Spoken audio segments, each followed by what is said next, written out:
Welcome to Callie's in the Kitchen. Today I'm going to do a 3D bloom. Totally inspired. I had to do it the very next day. I saw Miss Julie Cutz's Pouring Your Heart Out YouTube video, and it was just amazing. I had to try it. I am using her from Pouring Your Heart Out eBay store, her rock edge mold. I'm using bloom for the white that I'm going to pipe the petals. I'm going to use Let's Resin alcohol ink, and on with the bloom I'm going to add a little violet aurora interference. And then this little butterfly that I received was wood. So what I did was I put some UV resin on either side to hopefully make it heavy so that it'll stay in the center. So I'm going to place it as centered as I can and just pray the fact that I put some UV resin on either side of it, that it has some weight to it. Now to my eye it looks centered, so we shall see. So I'm going to let my resin, which is a 1-to-1 Let's Resin 4-hour cure, get to about 35 degrees Celsius, and then I will start pouring, putting my alcohol ink, and drawing my petals with a piping bag. All right, hang on. All right, so my Let's Resin 4-hour cure has heated up to 33 degrees Celsius. I am going to pour my resin and create a layer that I will be piping on top of. And I want to make sure I leave enough for my piping bag, which should be about, I'm going to use about 25 grams today. So, and the reason I'm doing the first layer now is so that, oh goody, the butterfly stuck on the bottom. Because I'm going to pour, I'm going to put in the center my alcohol ink. But first, let me go measure 25 grams. So apologies for this little break here. I'm measuring 25 grams of clear in a little cup that I will be adding my bloom and my interference aurora violet. Oh, goody. That was 25 grams in there. Okay, I'm going to take its temperature in a moment. But first, let me not waste my resin. I am going to put a top coat on this, and I know that on the video that Miss Julie Cutts published, oh, it was beautiful against a black background, but I don't know how that'll look with, well, maybe it'll work because I'm using the live rock edge large mold. Now I see a lot of bubbles. So I'm going to sort of gently push them up. I could move them to the side, but I don't want my resin to get too thick.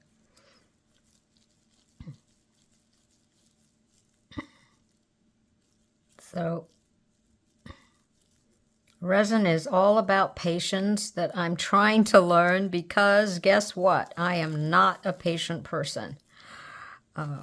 This form of art has forced me to learn how to be patient. Not successfully. Okay, now I'm not gonna, I know I see those bubbles. That's because this Let's Resin 1-to-1 is very, very thick. So I did not probably do a good job mixing the A and B.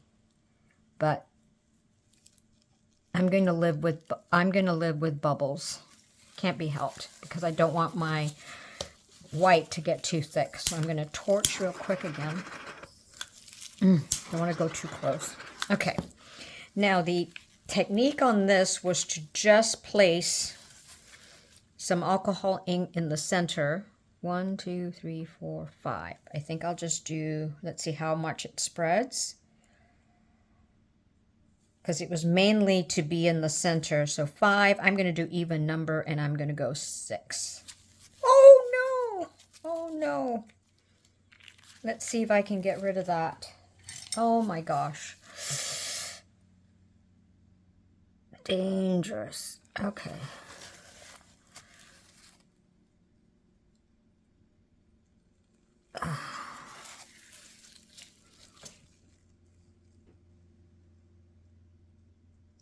See, things like this do happen sometimes. You just have to make do and kind of recover. Now I'm really worried about my white, so I'm just going to capture some of this.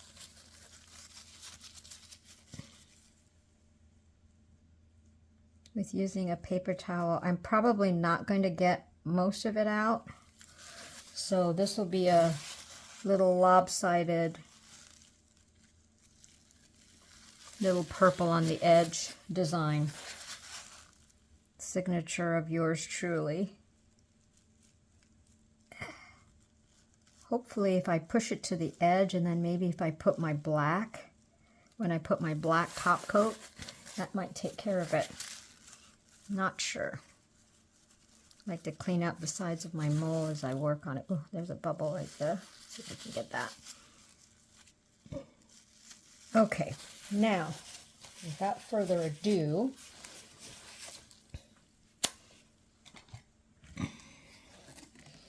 let me use my alcohol and clean my gloves, which have gotten sticky.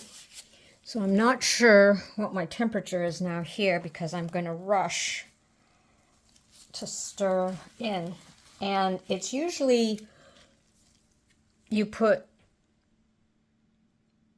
1 drop per 10 is what I like to do. So, but since I have 25 and I don't want it too opaque, I'm going to do 2 drops. 1, 2, and 25 grams. I'll use a black stick. Oh, it's really nice and thick. So this will be really interesting. And it's getting warm. So now I'm going to quickly put in a little bit of the violet. Not too much. Just to give it a little sheen, hopefully.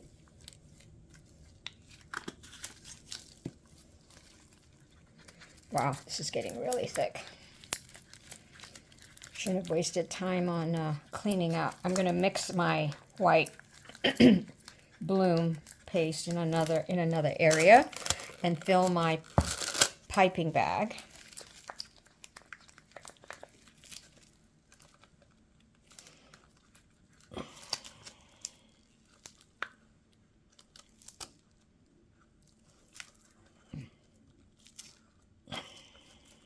Quickly, quickly, quickly.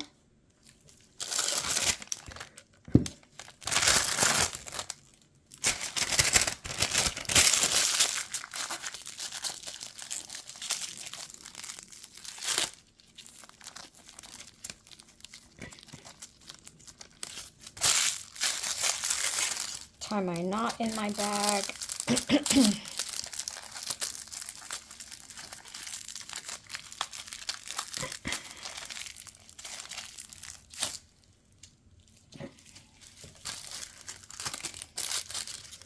Cut the nib off, a little bit of the nib. I'm going to make it a little bit wider because it's only going to be a few rows. So start it with a wave. I'm going to do wavy lines like the video.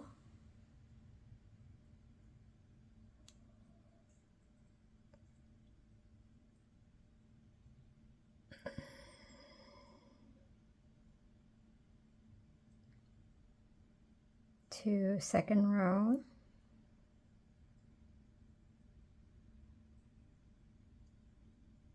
Guess I didn't need 25 grams.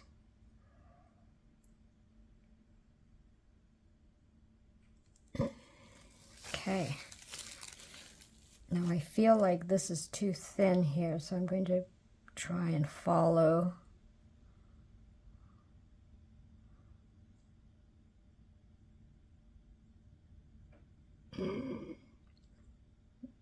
What I did initially.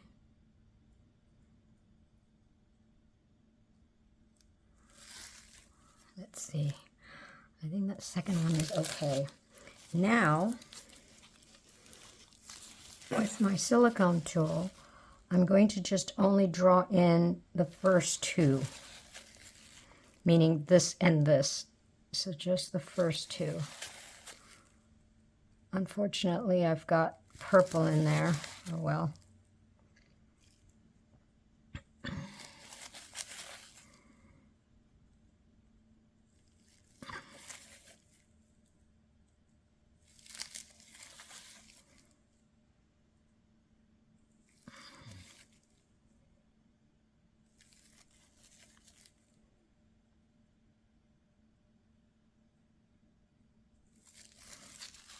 And that's it. Leaving that center alone. Let me see about blobbies. I think that's okay. This one could be a little bit thicker. Maybe spread that out a bit. Okay, I'm not going to fuss too much. And since I've disturbed it a little, I'm going to torch again.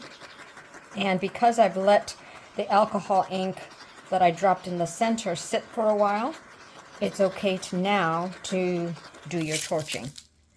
So now I'm just going to leave this, and I will probably not show you how I put a top coat. It's basically you mix your resin, you put whatever choice pigment paste or pigment mica powder that you like, top coat it, and then I will see you for the reveal. Okay, thank you. Guess what time it is? It's demolding time. I'm so excited and nervous at the same time.